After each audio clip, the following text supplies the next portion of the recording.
Deep down, you likely believe if you earn enough, learn enough, do enough, change yourself enough, set the right goals enough, you can finally rid yourself of all of life's problems. But you can't. So here are 6 problems in life you'll never be able to solve, no matter what you do. Number 1. Uncertainty. All of our problems as humans stem from our desire for certainty. The ultimate philosophical lure is, if I implement enough routine, order, and predictability into my life, I can forever escape this gnawing anxiety that I have no idea what I'm doing, nor do I have any idea what tomorrow could bring. But uncertainty isn't a problem to be solved. It's an inescapable truth to be embraced.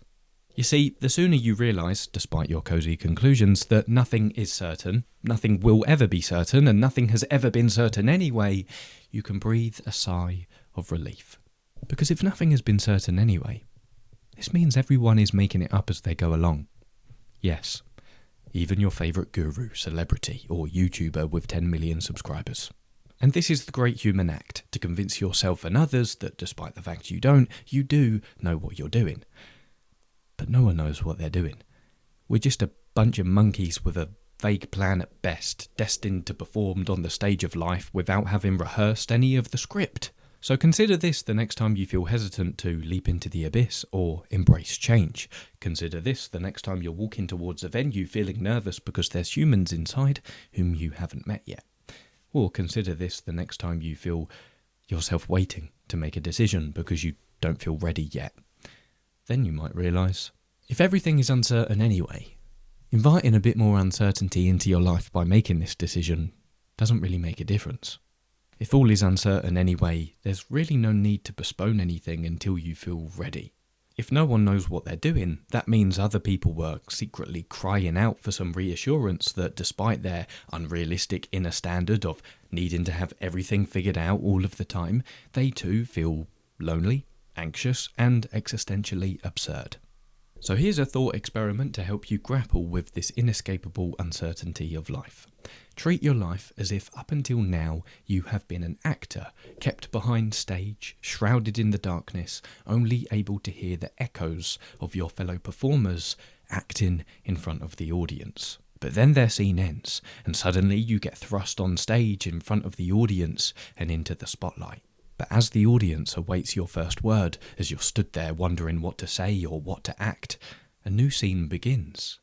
And suddenly, it's completely up to you what the storyline of your character will be.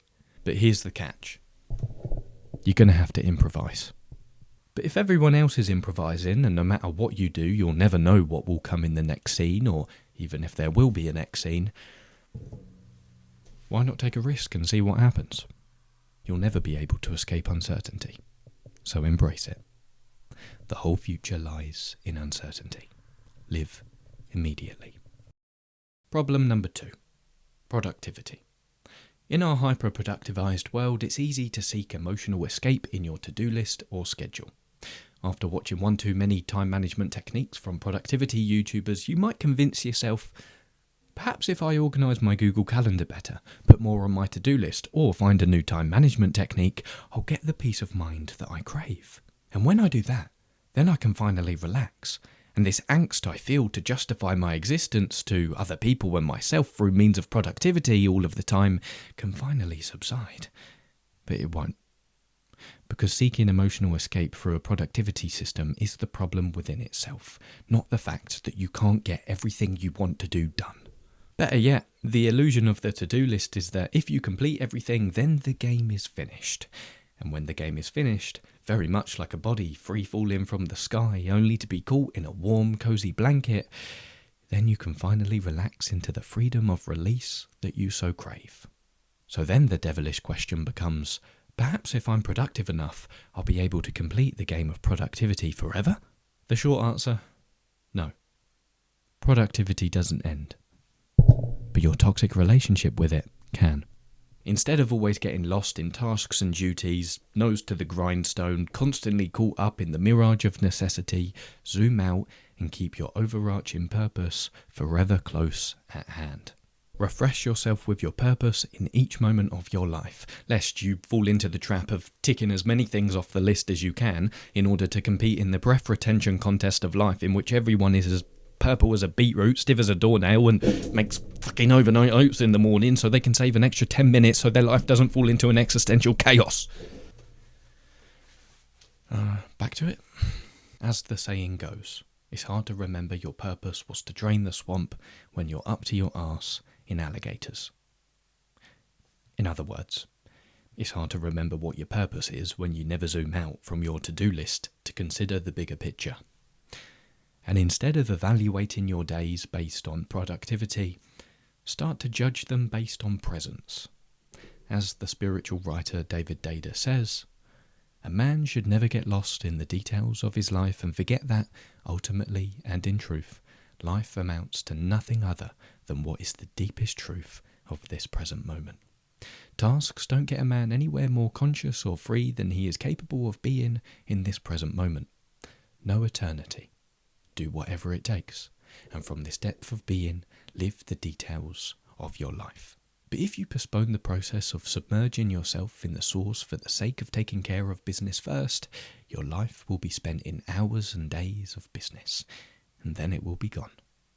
Only if you are well grounded in that which is larger than life will you be able to play life with humour, knowing that each task is a mirage of necessity. The test of your fullness in every moment is your capacity to die in free and loving surrender, knowing you've done everything you could while alive to give your gift and know the truth of being.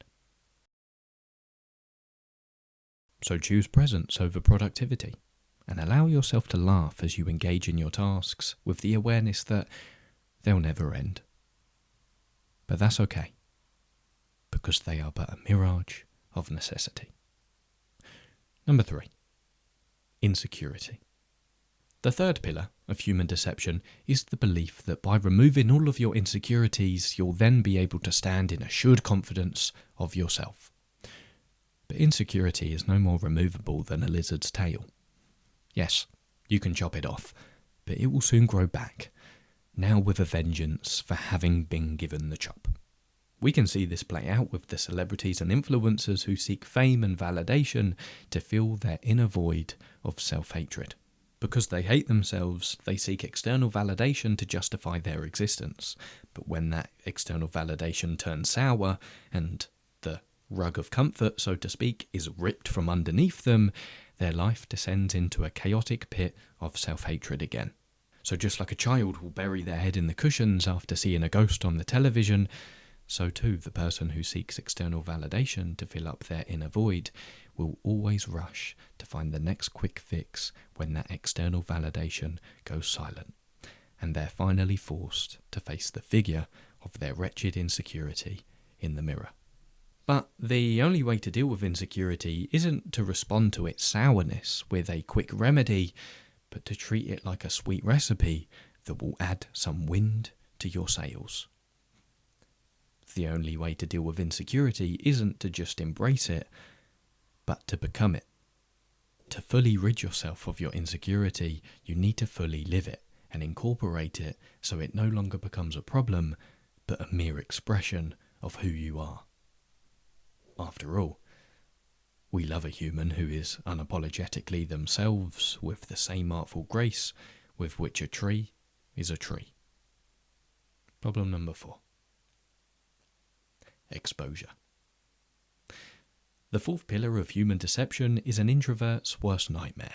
It's the belief that you can enter the social world without exposing yourself to other people, and you can fully hide yourself just in case other people discover your inner naughty, nasty, and all too human nature. But exposure of yourself to others is a gift only you can give. And by exposing yourself to the world, through contributing to a conversation rather than staying silent, approaching a group, buying a stranger a drink, or going up on stage to sing your favourite song into a microphone in front of a crowd of people despite your trembling anxiety, you free yourself from the shackles of a constricted life and expand into the rapture of being who you really are.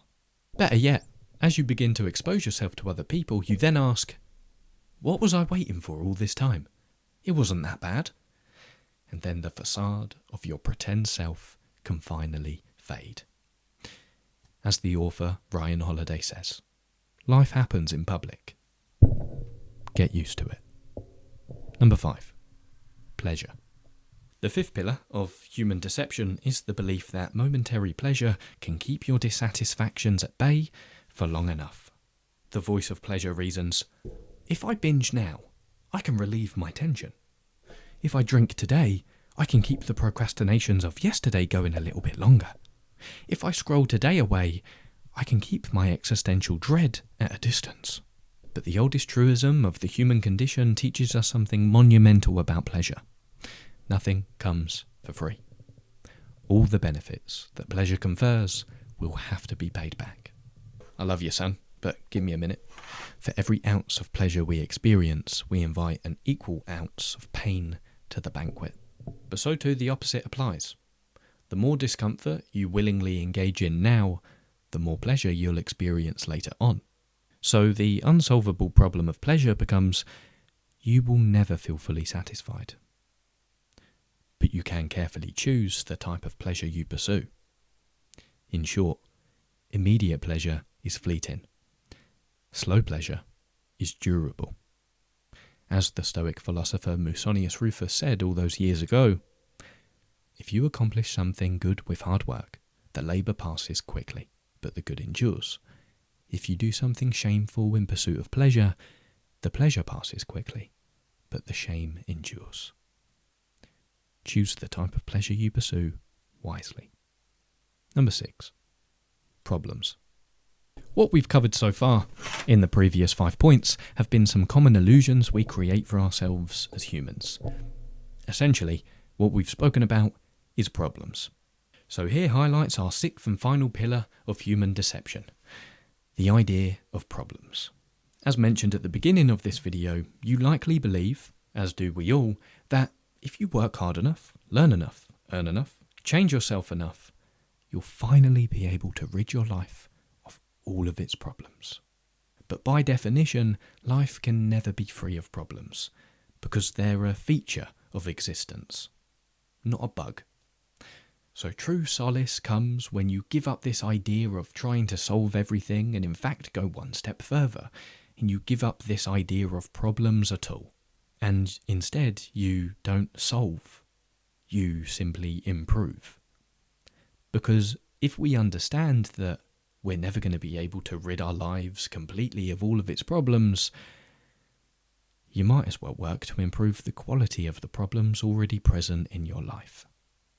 But as we bring this video to a close, you now might be thinking, okay, Lewis, brilliant. But if I can't solve these problems, then what am I to do for the rest of my existence? And in order to answer that question, I have to admit that I have led you on slightly, because there is a solution to all of these problems.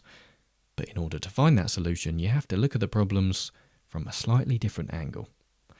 And instead of seeking external solutions to quickly remedy these problems, you arrive at a humorous understanding that, despite your screw-faced attempts to solve these problems, the only solution is to understand that there is no solution. And if you ask me, that's the greatest solution of all. Happy New Year. Stay disciplined, playful, and dangerous. Adios, muchachos y muchachas. Purple as a beetroot, stiff as a doornail, and makes overnight oats in the morning to save themselves an extra 10 minutes. So their life doesn't fall into an existential chaos. Chaos? Chaos.